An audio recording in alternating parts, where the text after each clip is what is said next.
Hello दोस्तों, स्वागत है आप सभी का।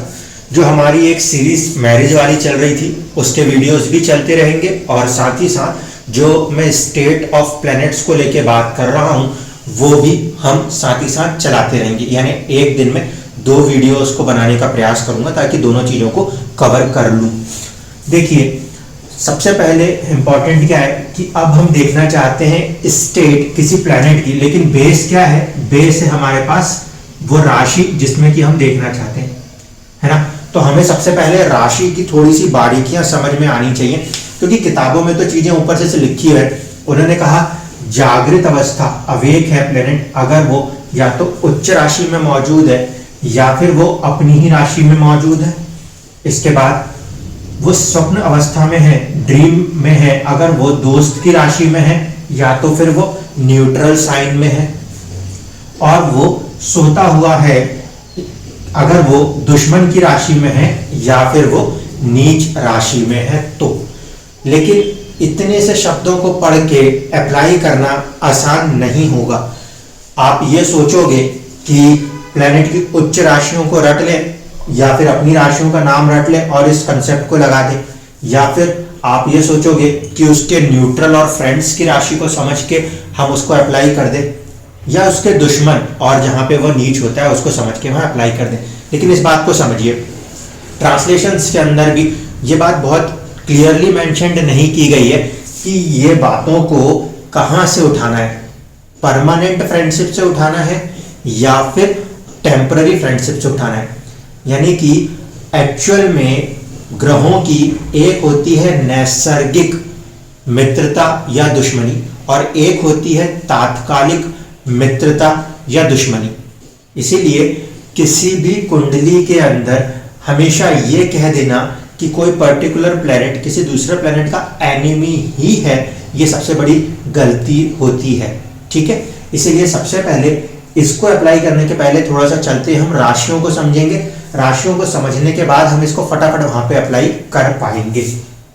देखिए, सबसे पहले हम लेते हैं कोई सी भी एक राशि ले लेते हैं। उच्च को लेके चलना है या ओन साइन को लेके चलना है, इसके लिए मैं लेता हूं, मान लीजिए हम एक राशि ले लेते हैं, राशि का नंबर एरीज को ले लेते हैं। पहले एरीज राशि जो है उसकी प्रधानता अगर देखें तो उस भाव में जहां पर भी एरीज की राशि आएगी उस भाव में जो मेन प्लेनेट है उसका लॉर्ड वो है मार्स, मंगल। ठीक है, लेकिन कोई भी राशि जो है वो बनी होती है किसके द्वारा? 2.5 नक्षत्र के द्वारा। तो 2.5 नक्षत्र के हिसाब से उसको एक ग्राउंड देना पड़ेगा। तो इसमें एक नक्षत्र है वो आएगा आपका केतु के पास, केतु के बाद आता है वीनस के पास, वीनस के बाद आता है सन के पास। इसी तरीके से एक और राशि को समझाने के लिए ले लेते हैं, मान लीजिए वृषभ राशि ले लेते हैं, टॉरस।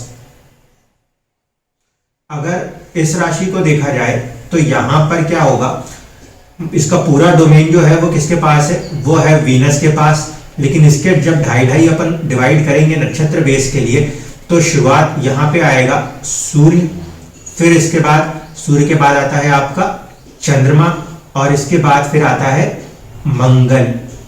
ठीक है, ये नक्षत्रों की सीरीज चल रही होती है कंटिन्यूटी को मेंटेन रखते हुए।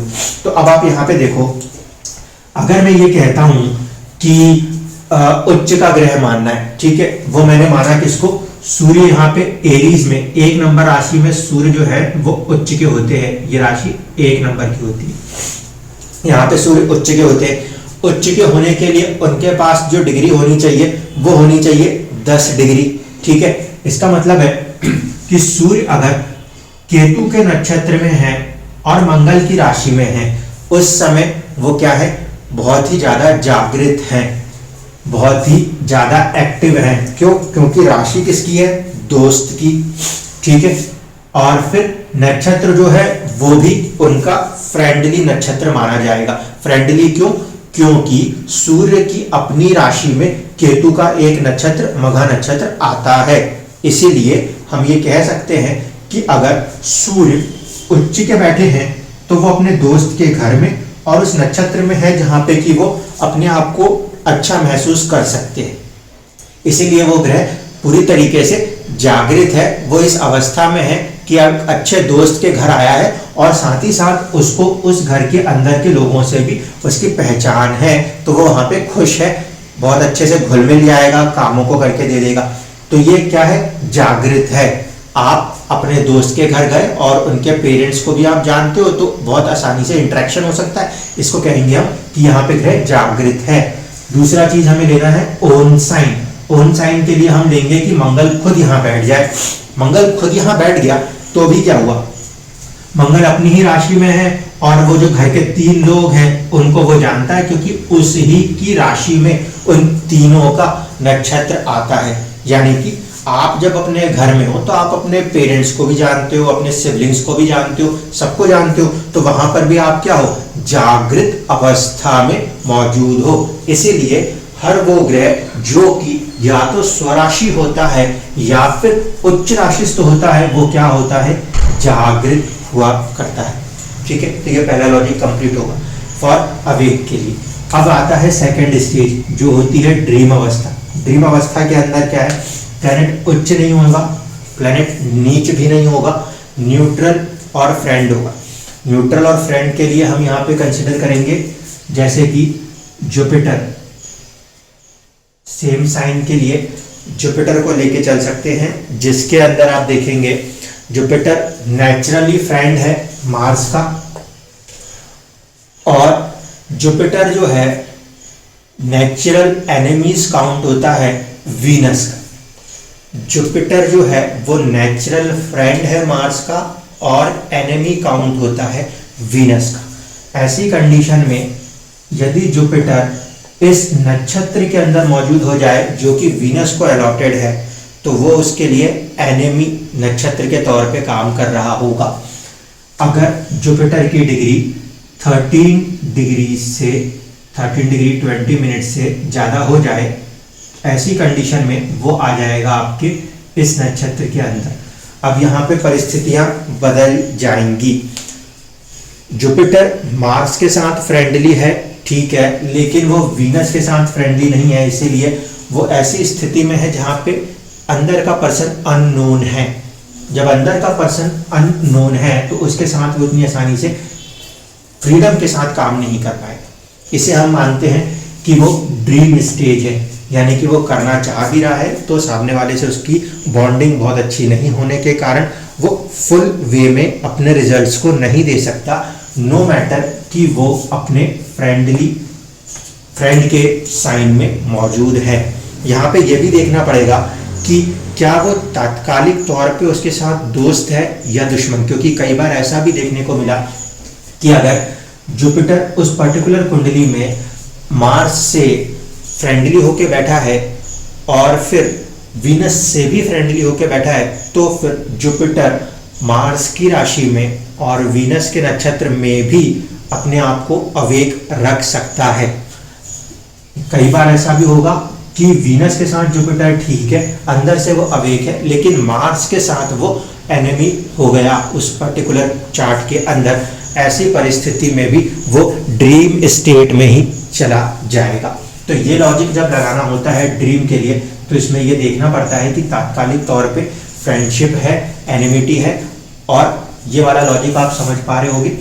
राशि जो है जिसके यहाँ गया है उससे तो दोस्त है, लेकिन जिस नक्षत्र में वो गया है वो नक्षत्र के अंदर उसकी फ्रेंडशिप नहीं है, तो वो उतनी फ्रीडम के साथ काम नहीं करता। उसको हम कहते हैं ड्रीम स्टेज। इसके बाद आती है स्लीपिंग स्टेज। स्लीपिंग स्टेज में क्या है कि प्लैनेट या तो एनिमी साइन होगा या फिर डेबिलिटेटेड होगा। अब 1 नंबर की ही राशि के लिए अगर इसको समझाना है तो यहाँ पे जो नीच होते हैं वो होते हैं शनि। तो हम उठाएंगे अब यहाँ पे सैटर्न को, ठीक है। जब यहाँ पे सैटर्न को उठाएंगे तो ये पहले तो मार्स के पॉइंट ऑफ व्यू से नेचुरली एनिमी साइन है, क्योंकि शनि और मंगल जो है वो आपस में शत्रुग्रही माने जाते हैं। तो पहली चीज कि जो हाउस का लॉर्ड है वहां पे फ्रीडम नहीं है, पहली कंडीशन। दूसरी चीज कि सैटर्न अगर इस राशि में आ गया और उसने केतु का नक्षत्र या सूर्य का नक्षत्र ले लिया, इसका मतलब है अगर 0 से लेके 13.20 तक या फिर 26.40 के आगे की डिग्री पे शनि चला गया, ऐसी कंडीशन में शनि जो है वो अपने एनिमी के घर है और साथ साथ जिस नक्षत्र में मौजूद है वो भी उसके लिए कैसा है, वो उसके लिए एनिमी है। ऐसी कंडीशन में ना तो वो उस माहौल में हैप्पी है और ना ही उसको ऊपर से कोई एक सपोर्ट मिलता हुआ नजर आता है। ये सिचुएशन उसके लिए क्या क्रिएट कर देती है, वो उसके लिए कर देती है स्लीपिंग स्टेज, यानी कि वो होने के बाद भी कुछ नहीं कर सकता, ना सोचेगा ना समझेगा, दोनों ही कामों में वो अपने आप को रोक लेगा, ये माना जा सकता है। अगर ये वीनस के उसमें चला भी गया तो यहाँ पर भी वीनस उसका फ्रेंड है। वीनस फ्रेंड होने के कारण वो अपने आप को आगे लाना भी चाहे और अगर मंगल सपोर्ट ना करे, ऐसे परिस्थिति में भी वो प्लैनेट क्या कर जाएगा, उस सिचुएशन में प्लैनेट अपने आप को फिर से स्लीपिंग मोड पे लेकर आ जाएगा। इसीलिए ये वाला जो कंसेप्ट लगता है ड्रीम और स्लीपिंग का, यहाँ पे बहुत ज़्यादा संभलना पड़ेगा। अगर स्लीपिंग के अंदर जो नक्षत्र है वो आपको सपोर्टिव मिल गया, जैसे कि शनि, जहाँ पे नीच राशि तो होते हैं वो 20 डिग्री होती है। 20 डिग्री का मतलब होता है शुक्र के नक्षत्र में जाके शनि जो है वो परम नीच होते हैं। लेकिन एक बात ध्यान रखना है कि जब कभी भी शनि परम नीच होंगे 20 डिग्री पर, 20 डिग्री एरीज में जब भी वो परम नीच होंगे तब नवमांश में वो उच्च के हो रहे होंगे, नवमांश में वो उच्च के हो रहे होंगे। ऐसे में चीजें क्या होती हैं, बैलेंस हो जाती हैं। इसीलिए जब स्लीपिंग मोड आ रही हो तो उस कंडीशन में जब कभी भी आप डेबिलिटेटेड देखेंगे तो नवमांश को भी देखना। अगर परम नीच है, एग्जैक्ट डेबिलिटेशन है, तो या तो ग्रह उच्च हो जाता है या तो फिर कभी कभी किसी सिचुएशन में ग्रह नीच भी दिखता है नवमांश में। इसीलिए इस लॉजिक को लगाते समय हम हमेशा नवमांश का यूज करते हैं। फर्स्ट स्टेज जो दिखाई दे रही है उसके अंदर की इंटरनल स्टेज क्या है वो उस कंडीशन में हमें नवमांश बताता है। अन्यथा ये 3 स्टेजेस हैं जो राशि के ऊपर डिपेंड करती हैं। कारण राशि का जो स्वामी होता है और उसके अंदर के जो नक्षत्र होते हैं वो हमेशा फ्रेंडली हो ऐसा नहीं होता। जैसे कि इस केस में देख लीजिए, वीनस का ना तो सूर्य कोई डायरेक्ट फ्रेंड है, ना चंद्रमा डायरेक्ट फ्रेंड है और ना ही मार्स कोई डायरेक्ट फ्रेंड है।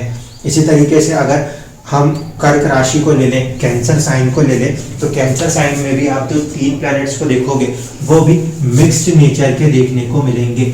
जैसे कि कैंसर के अंदर आने वाले जो 3 नक्षत्र हैं उसको देखिए, डोमेन जो होता है वो होता है मून का।